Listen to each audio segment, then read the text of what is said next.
Yes, I am. Yes, I am the future president of the country. I'm sure in 10 years from now, I'll be the president of this country. Are you sure? I'm sure of that. Tell them that you're their president. 10 years from now, I'll be president of this country. Get used to this face. The red sun rose this morning. Welcome to the Hustlers Corner. Today's episode is proudly brought to you by the Revolution Twins. I'm always inspired when I look at the Major League Twins traveling the world and doing their thing with the Amapiano sounds, making us proud, flying the Amapiano flag, flying the South African country's flag all over the world. But before there was Major League, there was the Revolution Twins. They've got a huge catalog of music. They gave us multiple hits. They've got classic albums, galore.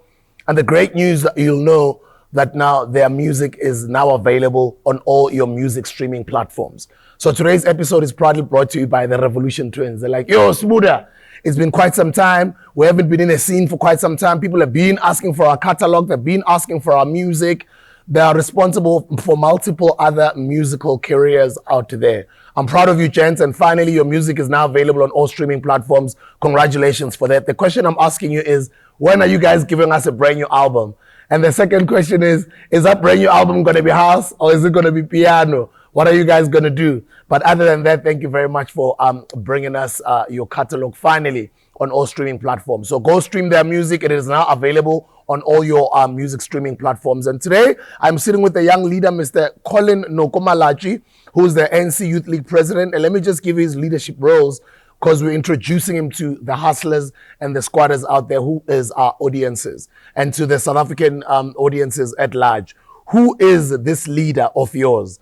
ANC Youth League, Peter Mokaba branch ward, back in 2008, 2009, 2010. Peter Mokaba branch ward, branch chairperson, 2010, 2012, all the way to 2014. COSAS, Ekurhuleni regional secretary, 2008, 2009, all the way to 2010. Bavumile Vilagazi zone zonal chairperson. COSAS Gauteng provincial secretary. COSAS Gauteng provincial chairperson, 2012. COSAS National President General 2012-2014, SASCO National Executive Committee 2013-2015, ANC Youth League Ekurhuleni Regional Deputy Chairperson 2014 all the way to 2017, ANC Peter Mokaba Branch Ward 36, Branch Secretary 2016-2017, Peter Mokaba Branch Ward 36, Branch Chairperson 2017 to date, Bavumile Vilagazi Zonal Secretary 2017 all the way to 2019. Male and Guardian Top 200 Young Influential South Africans 2018. ANC Youth League Ekurhuleni Region RTT Convenor. His qualifications are Municipal Governance NQFs obtained in 2014 at University of Johannesburg. Business Management obtained 2016 at the Regenesis Business School. Advanced Municipal Governance obtained 2017 at University of Johannesburg. It's okay. And that's what we're going to talk about as well, load shedding. There's a lot of issues to be touched on here. I'm actually glad that load shedding is happening while our young leader is here. Business management obtained at Regenesis, advanced municipal governance, VET BA degree, UJ advanced certificate in municipal governance, UJ but in certificate in municipal governance, business management, senior management service, the National School of Government. And I think the first thing I'd like to say is good morning and congratulations, leader. How are you doing? I'm good now. It's right, Jessica. No, Can't complain, man. Can't complain. I'm very excited that this is finally happening, and I'm glad the load shedding is hitting us as we're about to start our conversation. Yeah. I think the first thing that I would like to focus on is to introduce you to our audiences, introduce you to the public so they get to know you. That's why I'm also reading your qualifications. Maybe let's start there. Who is Mr. Collen Malatji? Mr. Collen Malatji is a young boy who was born in Captain Park, grew up in Pumlong, in Tembisa, and moved to Germiston later on. I've went to different schools in Gauteng. My whole life I've been a political activist. From my days of COSAS, from the age of 13 years. I think my profile says it all. I've given it all. I've spent my whole time there.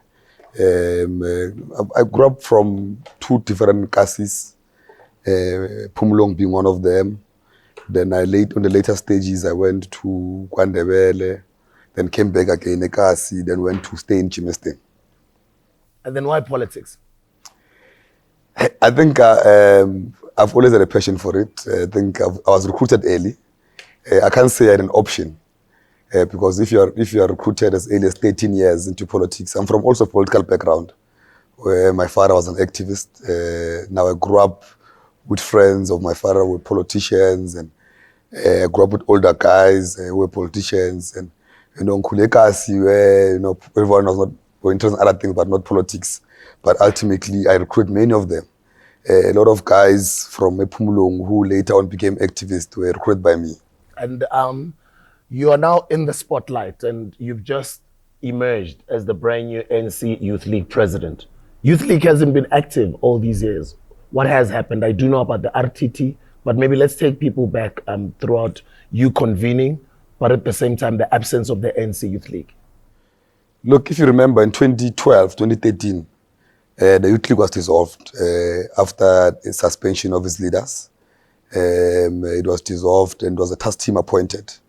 Then the task team delivered a conference in 2015, which it was not doing very well, that process. Then again it was dissolved because it was failing to organize its own structures.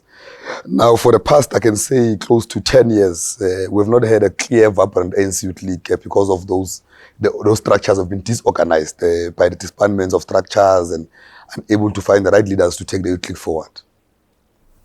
And a lot of people are saying the spirit of the ANC Youth League left with Mr. Comrade Julius Malema, and then it left with the rest of the EFF. Well, the guys who formed the EFF. Can that spirit be revived, or this is a new generation? What do you say to people who say such things? What you must acknowledge is that the disbandment of the Youth League and the Julius League, they left a lot of young people because there was no alternative voice in the country that was strong enough to mobilize and speak on youth issues, on socio-economic challenges that are faced with on a day-to-day basis. People follow organizations that speaks to their interest. There's no one who's going to follow a silent organization that don't speak to their interest. And that you must acknowledge, that's why we have a big responsibility to go and remobilize the young people behind the pen of the ANC Youth League. And it's going to be an easy journey because we have an absent Youth League for the past 8 years. You really need to develop programs that speaks to them. And there are many who are elected at a very difficult time. Were elected at a time where there's a high level of unemployment, which mainly affects young people. Were elected at a time where, on top of the high level of unemployment, the load shedding crisis that we're speaking about now, which makes it difficult for small businesses, which are mainly owned by young people, to strive. Now, it's a difficult time, and those are issues that we need to address urgently if you really want young people to come back to an organization called the ANC Youth League. What is the Youth League? For the young people who don't know, what is the ANC Youth League? What is it for? Okay, the ANC Youth League is an organization that was formed in 1944. One of the oldest youth organizations in Africa, if not in the world. It was formed for the purposes of becoming a body of opinion in the African National Congress to shape policy directions of the ANC. Its formation was mainly informed by the ANC at the time when it was very slow. It introduced the armed struggle in the ANC. It introduced the mass mobilization in the ANC. In simple terms, the Youth League has radicalized the ANC. If you go back to history, the ANC was led by gentlemen who will go to many other countries to look for solidarity.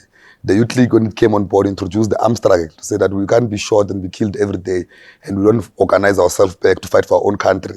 And that has given the results. The mass mobilization that we've been seeing in the country, where the youth was mobilized to fight against the system of apartheid, is the Youth League doing that. Now, it's an organization that its role is to give a new energy and ideas into the African National Congress, and also mobilize young people and gather the ideas moving forward. So, as now the Youth League is in full effect, as its leader yourself, is the Youth League getting the mandate from the main ANC body, and or how does it operate under the big mother body? We have our own autonomy. We go to our own conferences, elect our own leaders. We have our own constitution. We take policy positions. There's many policy positions we've taken our conference that we want the ANC to implement. The issue of reindustrialization to create employment, the issue of making sure that not more than 75% raw materials leave the country, they must remain in the country, to revive the secondary industries which are factories. There are many decisions that we've taken that are not taken, but our role now the beauty about the Youth League is that than the ANC influencing the Youth League, we have a constitutional responsibility and role to influence the ANC policy direction. Okay, I hear you, and I'm gonna take you back. A lot of people know the Youth League as a vibrant organization. Is that vibrancy coming back, or what are your plans as a leader?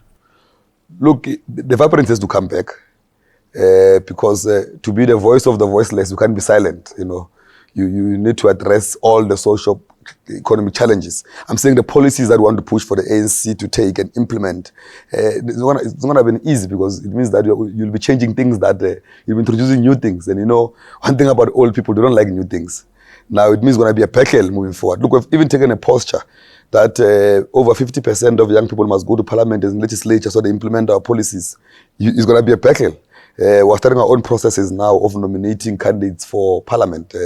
As per our roadmap on the 5th of August, they must start. It means we must go to the ground and work and make sure we get as many young people as possible to be nominated to go to parliament. Now, those are battles that we're waging and we're going to fight moving forward, because all of these policy positions that we're taking, they can't be implemented if we're not in corridors of power. Now, in the past, you'll have the Youth League making noise, calling press briefings, but not implementing anything. You know why we've not been implementing anything? It's because we're not in corridors of power. Because where these decisions are implemented in the executive, are implemented in parliament. Now, Colin calling press briefings every day and just speaking and going back to his house doesn't change anything. You need Colin to take decisions. After he's taken those decisions, then those who have sent to parliament implement them immediately. Days of rhetoric have ended. People are tired of hearing stories. People want you, what you say, they want to see it being implemented. Now, this Youth League that we want to lead is a Youth League that will not just rhetoric and make noise. It's a Youth League that says, if we're saying tomorrow, we want 80% of factories to be set up for agri-processing, tomorrow it must happen. That is a Youth League that we want to lead. We are 9 months away from the upcoming elections. What are your programs right now leading up to the 2024 elections? Look, the first program we'll be having engagement with stakeholders, engaging churches, engaging royal councils, engaging the youth in the art and culture, engaging the youth in the sports industry, engaging the youth in business, engaging young professionals, young people in universities, because we need to engage them, mainly also to speak about the good we've done. You know, sometimes no one speaks about the good the ANC has done, because we only speak about the bad, which is there. There's a lot of things that we have not done or should have done, but we must also speak about the good. You know, in the past 29 years, we've able to open for a lot of young people to be actively involved in any sectors of the economy. The impact on education, if you can check the stats from 94 until now, people have not been able to access education. 20 years ago, we're able to access now. We're saying it's not enough. We're saying that doors of learning shall be open to all. But we're saying that there's movements in other areas and more must be done. Are you confident that the ANC is going to perform in the upcoming elections? The ANC won't perform if it does not address two things. Let me first start there. The ANC won't perform if it does not urgently push its skills development program. You know, there's billions of rands that are taken back to treasury every year because sitters are unable to spend them. And people don't know about them. There's money being set aside for skills development of the youth of South Africa that because of poor planning, they are unable to implement them. That must be addressed urgently, because there's a lot of young people on the streets of on our townships every day not doing anything. While we are creating employment opportunities for them, reskill them as a first opportunity, because if you are saying that their skills are not aligned to the economic activities of the country, but there's a budget for that. And South Africans must know that there's a budget set aside by the government of the ANC to reskill the people of South Africa. But that budget, it's end up being not used because those officials who are appointed as managers and directors, they don't plan properly. And if you can't plan, you can't spend. Because we are businessmen, you know. If you can't plan, you can't spend. Now, the poor planning system, those who are deploying government must whip those who are not implementing in administration. Because we can't be taking back billions when we are saying that there's high level of unemployment. And the ANC must address the issue of unemployment using all institutions who must force the private sector to come on board. Because no one speaks about the private sector. The private sector must be able to come on board. You'll find that, you'll find that a factory that's supposed to employ 100 people is employing 20 people. Now 20 people are doing a job of 100 people because people are obsessed about the maximization of profit. Now, we'll put those systems in place. We'll launch volunteers to go to all of these industries. We've elected a second DSG.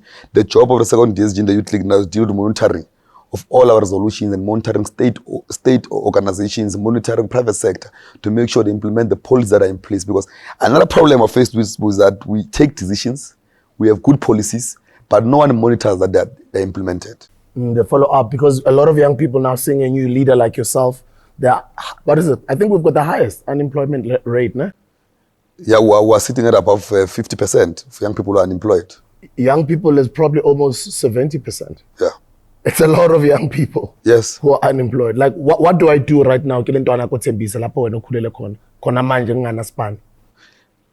first thing that we need to do is that we need to make sure that also, look at big economies like in China. Those economies are thriving on small businesses. Yeah. We also need to talk about that. Entrepreneurship, yeah. Entrepreneurship is one of the biggest things. We need to force government to set aside resources for that. There must be a deliberate program for government to say ITC must stop giving money to people who already have money. You know, if you go to the database of ITCs, you'll find that the same people who've been getting funding to opening businesses are the same companies, the same faces. You know, there's just a monopoly of all of those things. Young people must be educated about it. You know, the NYDA budget is too small. There's no way it can resolve all of those problems, even if it wants to. You know, another issue that I want to speak about, that is the biggest problem. We need to bring back young people to the normal small business that they're running. That is one. Illegal foreigners is the biggest problem in this country. We're scared to speak about it because we are scared to say it's xenophobic.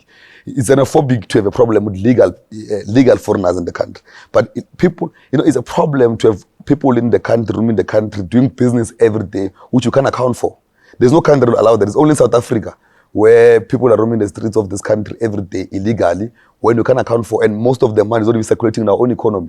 Every time they make money, they take it out of the country. They're not employing anyone here. You go to these parlor shops that are here in the country, the same people who are working there, they're the same people who are illegal foreigners in most cases. I'm not saying all of them, but in most cases you'll find that they're selling products that are not supposed to be sold there.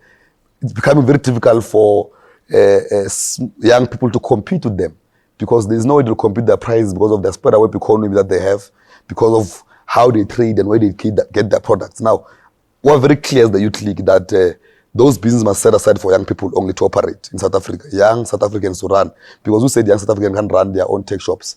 Who said young South Africans can partner in making sure that they produce their own products if given the proper support? Factories are collapsing. Look at Germiston. Germiston used to be an industrial hub of Africa. I'm saying Germiston used to be industrial hub of Africa.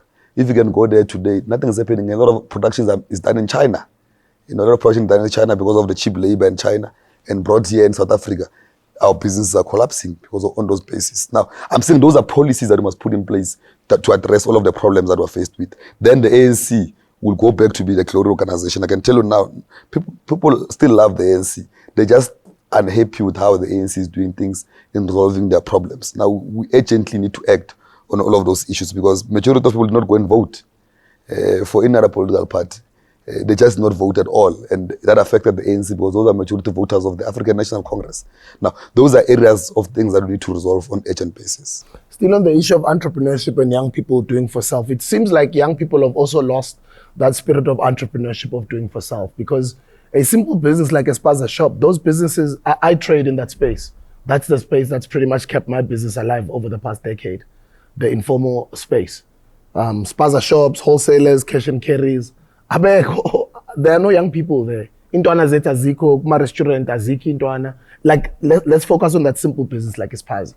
Ipaza zonke, ekasi, zonke, actually the whole country, from Gauteng all the way down to Ekurhuleni, Eastern Cape, KZN. There are no kasi people that are working there. Is it us that are, is it our young people that are lazy? Is it our young people who are too cool to be selling Spaza? Is it our young people who are too cool to be selling Etrateni? And the very same foreigners, and I'm talking foreigners, yes, there's legal and there's illegal. It's them that are infiltrating and that are doing a good job in running their own small businesses in our own communities. Where is our youth? And what is the Youth League's position in that? In mobilizing these young people to be more, more active? I think part of our problem, which we must acknowledge in our education system, is that our education system has trained people to be employed. You know, you go to an LO class, you are taught how to write a CV. You know, we've taken the same thing about resolutions. We've taken resolutions that entrepreneurship must be made compulsory in schools, so that young people they know that they can operate these things, because role models, because young people follow role models. Mas khula kasi sonke besifuna ukugula kwaito, because wodlula kwagogo wakho ephumulong emuva. Now everyone wanted to be like Sbu because of it was what you can see and access every day. Now what are the role models of Kasimanje? Role models of Kasimanje are people who are working in government, are people who are working for the big entities and something. He was the guys with their new cars. Now entrepreneurs who are owning tech shops, who are owning amashizanyama, they are seen running some dirty businesses.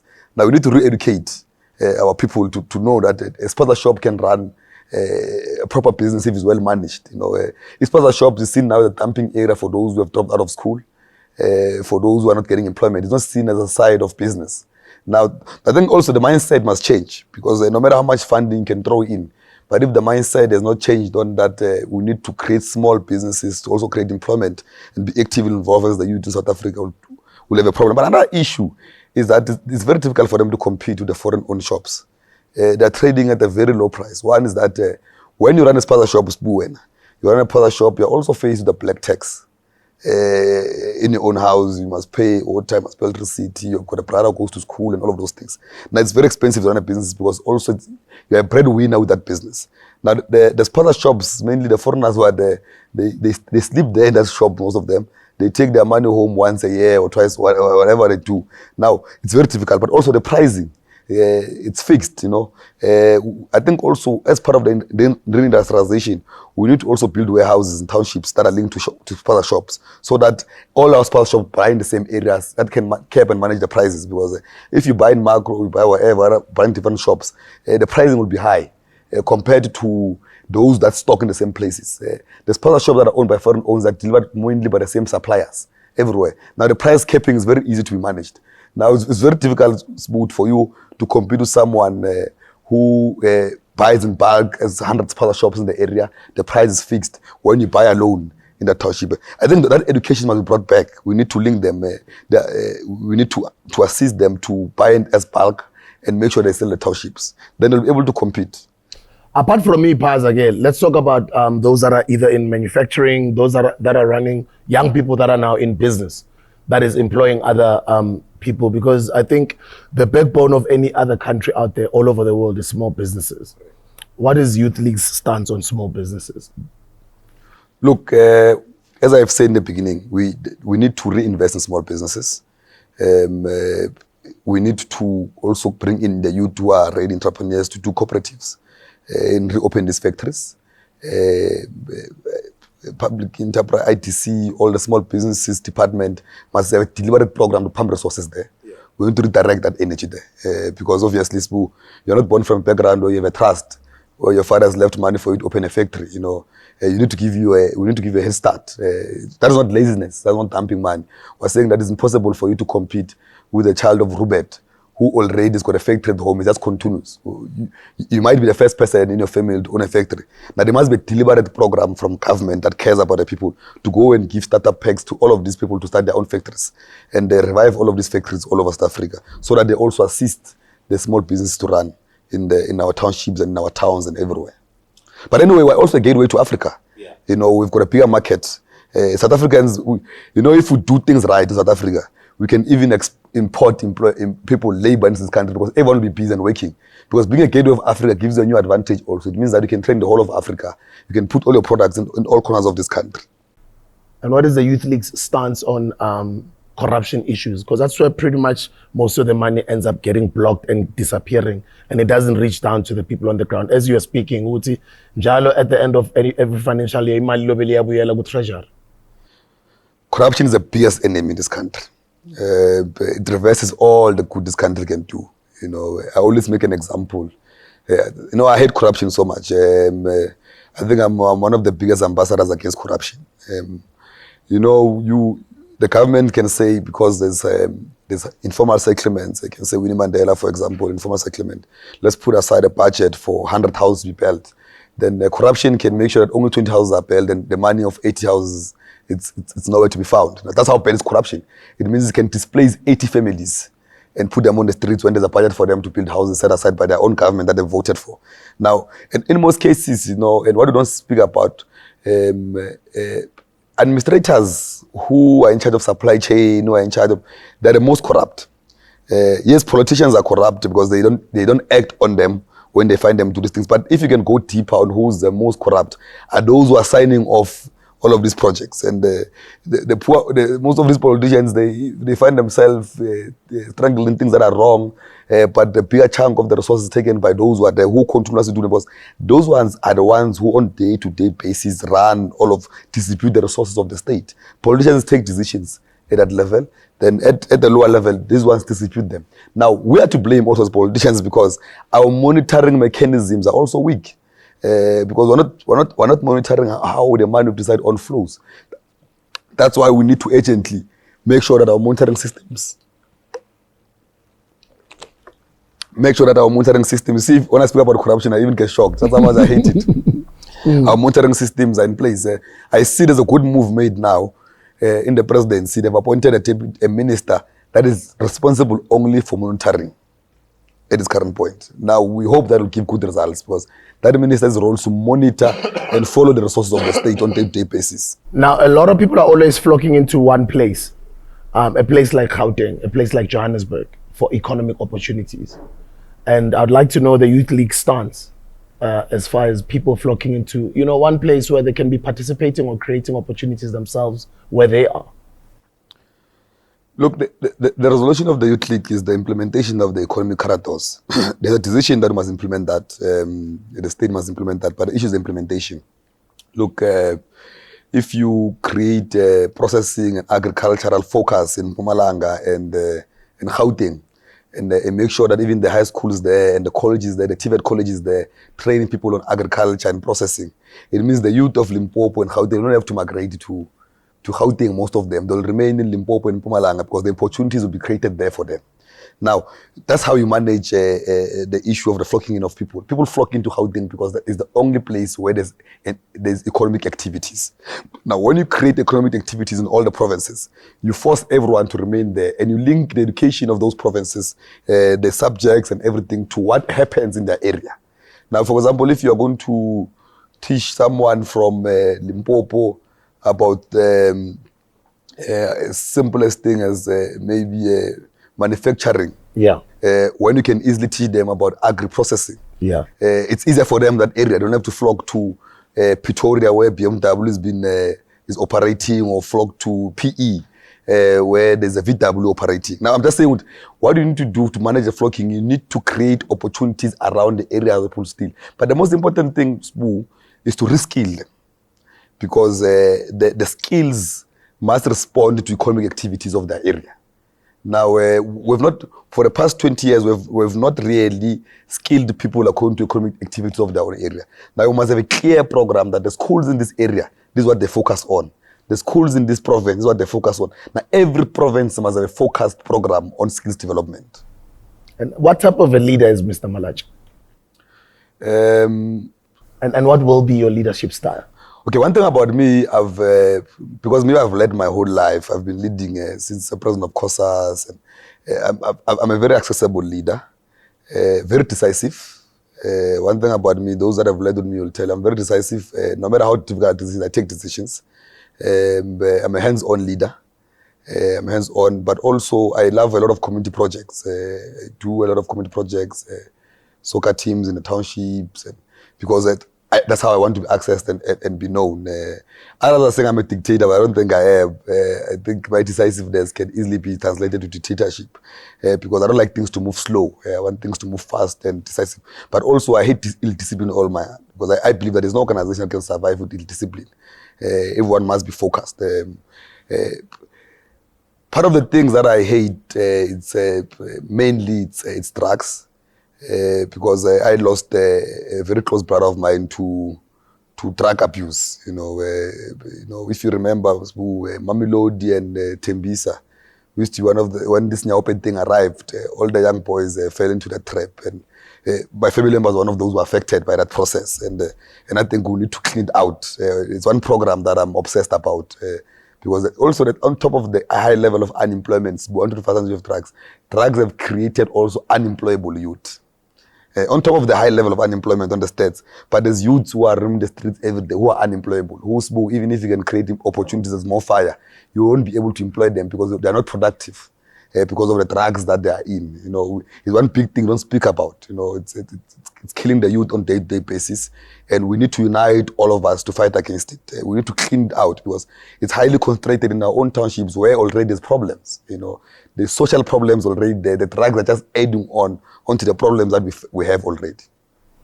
Out of the previous ANC Youth League leaders, I think the most prominent ones now that are more vocal would be Comrade Mbalula and Comrade Malema, who are, I'd say, leaders that you'd say you look up to, previous ANC Youth League leaders who have led in the past. Look, both the leaders you have mentioned are trained by the Youth League. And one thing you must know is that the Youth League is a preparatory school. It's a school on its own, on training on leadership. Even those that have left the ANC, went to PAC, the ANC is the only organization that's prepared many leaders, including for the opposition. That's one thing we must acknowledge about the ANC. It's an only organization that's got training school in pre-tertiary, which is COSAS. When you go to varsity, you find SASCO, you find the Youth League from 14 years to 35. Now, I look up to the style of leadership of Peter Mokaba. It's a style that I like of leadership. I know Julius always tried to model him also, and how he leads, because I'm a person of mass mobilization. I believe in mass mobilization, talking to people every day. I'm not an underground leader. I want to be with people. I prefer rallies. I prefer doing concerts. I love mobilizing the youth, and that's my style of leadership, on my ideas, and want them to be actively involved on activism. And Peter Mokaba did that very well. I think was one of the most popular young people in South Africa, even during difficult times. Even the song that these people were singing about in their rallies and everywhere, it was the song that Peter Mokaba was known for. If you can check, which song is that?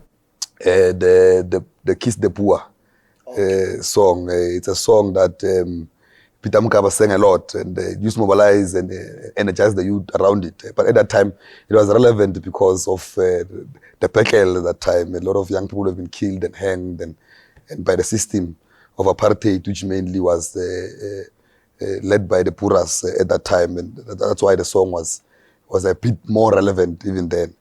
Now, Peter Mokaba was a very strong leader. And I believe if he was still around, he will be a president of the ANC now. Balula's got the right energy, got a strong work ethic. I can tell you now, since he's been elected Secretary General of the ANC, you can see the energy. In the period of 6 months, he was able to assist to launch over 3 conferences. Of the Youth League was not there, it was launched. The Women's League was not there, it was launched. The Veterans League was not there, it was launched. Now, his style of leadership is more hands-on style and more administrative and more out there. Now, I think the two leaders, if you have the combination of the two characters, you can build a strong organization of the ANC Youth League, and also you can lead the country properly.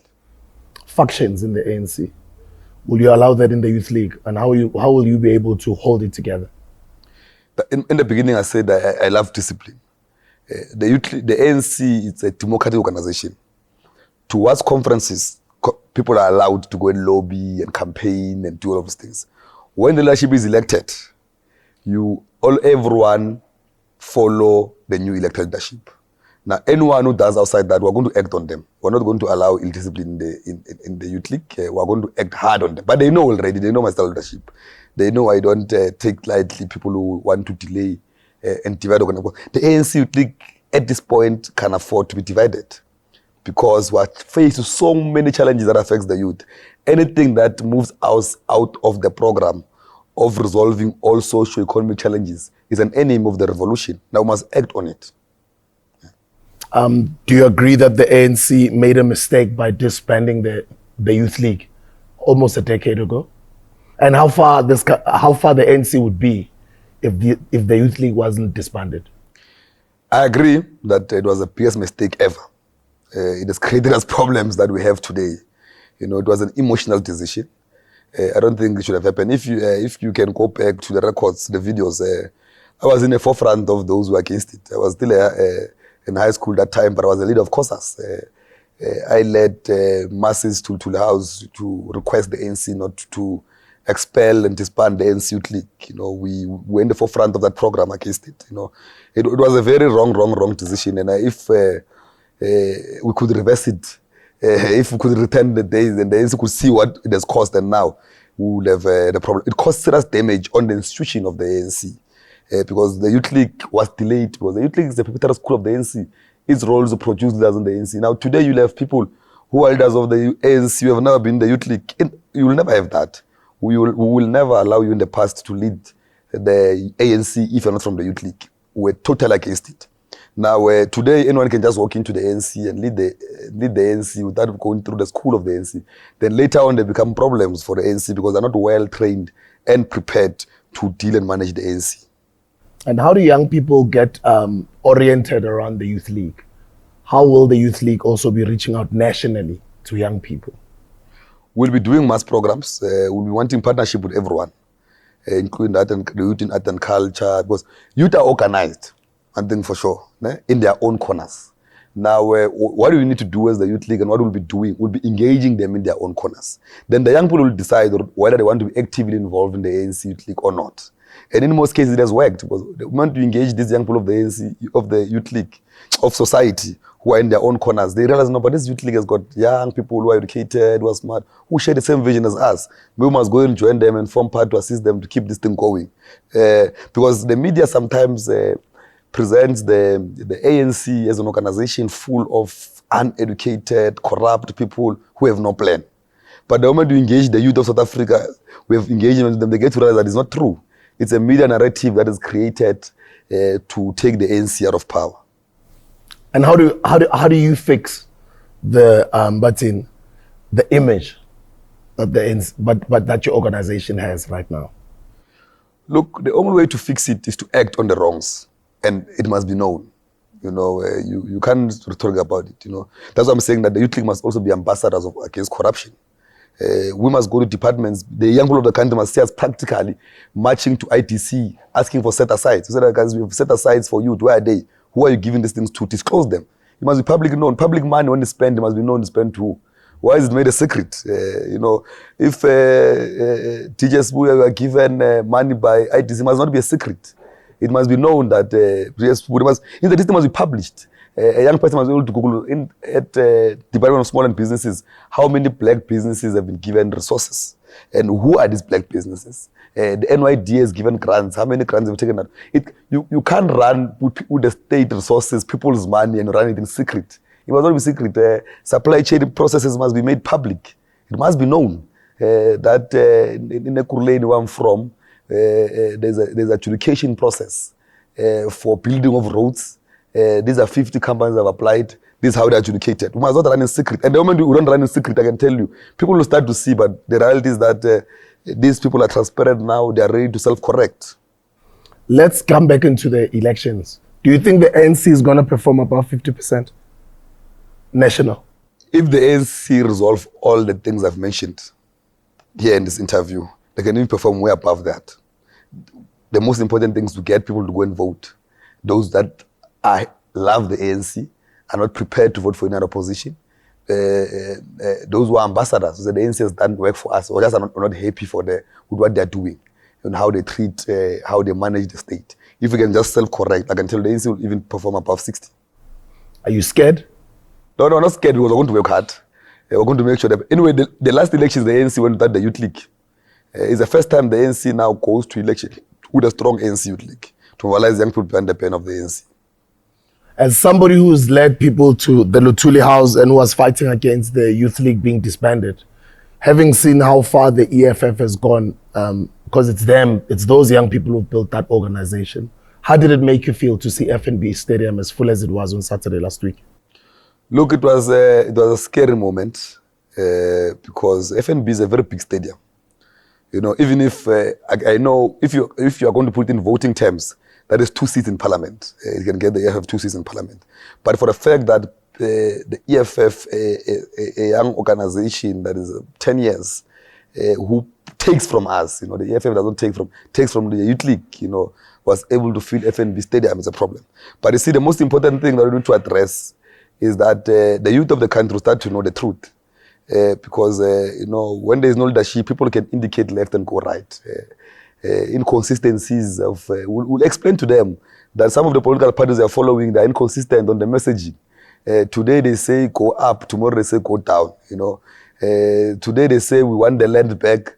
When we say let's vote and get the land, they say no, this is how we want the land back. Now, there's just inconsistencies because when political parties grow, and one thing you must know, they tend to attract foreign funders who have a responsibility to take the ANC out of power. Now, the moment you attack foreign funders, you go to Britain to take money, the UK to take money. No matter how radical you are going to change on policy positions. I can give you an example on the issue of the land. We agreed, the Freedom Charter is clear. That political party that was at FNB agreed with us that the land shall belong to the people. We lobbied, we moved. The ANC had no majority in parliament to do that. Ne? When we were supposed to vote together on the issue of the land, the principle changed after they came back from the UK and Britain. We know they were there, the photos were visible. The principle changed, you know, they create a small technicality to make it impossible to amend the constitution of the land. They say that the land must belong to the state, which is against the same cardinal pillars they speak about, which says that the land shall belong to the people. Now, those are issues that I'm saying that we need to speak about. Our people must know, we must voice them out to say that sometimes in Germany they've done it before. They went and voted for a political party that was driven on populism, raising slogans that are not implementable. Then when the people of Germany started to question the Hitler on why are you not implementing the things, they started to kill the people of Germany because they could not explain anymore why they are not implementing things that have been raising. Now, we must be careful also in South Africa where people must not take advantage of the weaknesses that were faced in the country and say rhetorics of things that they can't implement. Then ultimately, our people vote for them to be in power. Then they end up becoming the enemy of the people because they can't explain. If you can check the manifesto of the EFF, there's no budget of South Africa that can carry that. It's not practical and how it's been done. Now, I'm just saying that I don't want to speak much about that, but I'm just saying that we have a responsibility to go and brief society about the lies that they are briefed on, about the things that are not possible and what is possible. And we give it upon the youth of South Africa to decide whether they want to follow an organization of people who are inconsistent, who tomorrow they speak left and go right, or go right, speak left, or they want to follow an organization that is honest to them about challenges that they're faced with and how to work together to resolve them.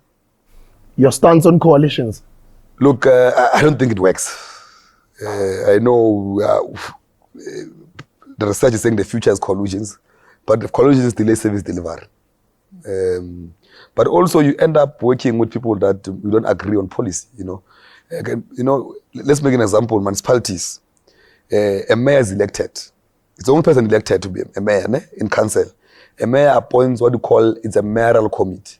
The role of the mayoral committee is to implement the plans of the mayor. Now, how will that work, Sbu? If the mayor is it's the ANC, but the mayoral committee is all opposition parties, they will not implement what the ANC wants. They will implement what they believe as their manifesto and policies. Now that collapses government. Now who's going to be held accountable for lack of implementation of manifestos? No one is going to be held accountable. Now it does not work. I think the principle must be, Sbu, that where the ANC is majority, the ANC must govern.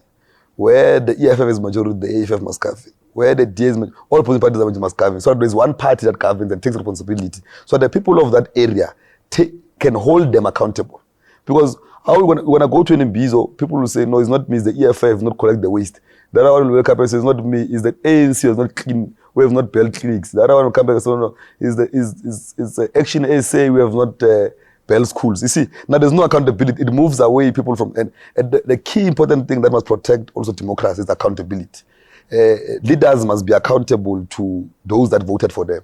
But if you don't give me total power to govern, I can easily shift the blame to other people. Earlier on, we spoke about youth unemployment. There is a program by the Premier of Gauteng currently, Nasispani, and young people, I think they are called Amapanyaza. I'd like to hear your stance on that one as well. Look, that's a beautiful program to I wish all the premiers can follow that program. It goes back to what I was saying, Sbu, that it's about planning. If you plan properly, you can get a lot of partners to assist you. Now, you can know to spend your money. Now, money must not go back to treasury when you can be creating employment, you know. But you will not be able to do that if you can't plan. And that is one of the things that we must speak about. The private partnership, they must come in to assist those programs, you know. It's a good program. I think Panyaza is a visionary. Is a leader with a plan. Is also fearless because it's a risk to take such huge decisions. Because if you want to employ 6,000 people in a period of a month, there's a huge risk. You know, and it can even it means you must redirect certain money from other projects to this one. You must reprioritize. Is what we call reprioritizing. And I think everyone must do that. They must start reprioritizing in their own departments and direct their energies to creating employment for youth, but also safety is the biggest problem in the country. You know, people are excited about Mapanyas moving around because it's not enough. You need more of them. But the number, if you have 6,000 of them moving around, while you're still looking for more, at least there's work being done. The Youth League, you guys are young. What is the Youth League looking at the ANC like post the presidency of our current president, Mr. Cyril Ramaphosa? If you can check the NEC of the ANC now, is younger. We've removed about 36 old people in the last conference of the ANC. We've put in a new generation in. It's a younger generation that it has kept in. The Youth League, the ANC is generational. You will lead Kondu generations.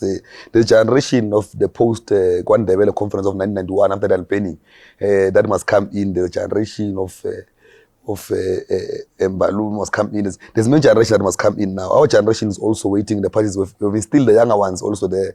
You've got Neba, who's a young person there. You've got Zuoko Limbo, who's a young person. It's a build-up program. Now you sustain what you have, you build on it. Then as conference, we want to bring in more younger people because there's a demand in the country. People want young leadership in the country because they're saying that the population is younger. It doesn't make sense to be led by very old people. But also you need a balance of the two. Visual memory, you need it because if you clear it out, everyone, you run a risk of having young people who don't have a base on what to do in most cases. Now you need a mixture of those that have been there and those that are new. So that there's that handing over of experience in the process. We just spoke about coalitions.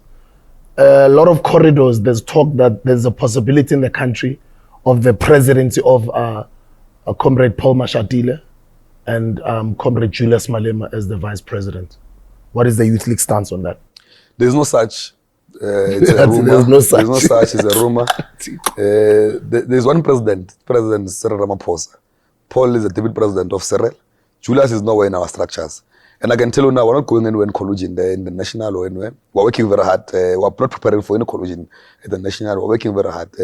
What we're trying to do now is just to manage our municipalities, because we'll only go in 2026 to elections. But I'm telling you, the national elections, we're going in alone. Even if there's a collusion, there can be a Paul and the Julius collusion, for example, when there's a president of the ANC.